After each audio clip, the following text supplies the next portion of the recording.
प्रारंभी विनती करू गणपती विद्या दया सागरा,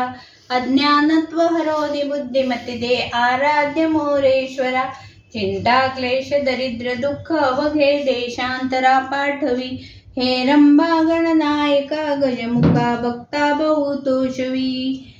साष्टांग नमने हे माझे गौरीपुत्र विनायका, भक्तीने स्मरता नित्य आयु कामार्थ साधती, प्रथम नाव वक्रतुंड, दुसरे एकदंत ते, तिसरे कृष्ण पिंगाक्ष, चौथे गजवक्र ते, पाचवे श्री लंबोदर, सहावे विकट नाव ते, सातवे विघ्न राजेंद्र, आठवे नुम्रवर्ण ते, नववे श्री भालचंद्र, दहावे श्री विनायक, अकरावे गणपती, बारावे श्री गजानन, देवनावे अशी बारा, तिन्ही संध्या म्हणे नर, विघ्न भीती नसे त्याला, प्रभू तू सौसिद्धी दे, विद्यार्थ्याला मिळे विद्या, धनार्थ्याला मिळे धन, पुत्रार्थ्याला मिळे पुत्र, मोक्षार्थ्याला मिळे गती, जपता गणपती स्तोत्र 6 मासातही फळ, 1 वर्ष पूर्ण होता मिळे सिद्धी न संशय, इथे नारद पुराण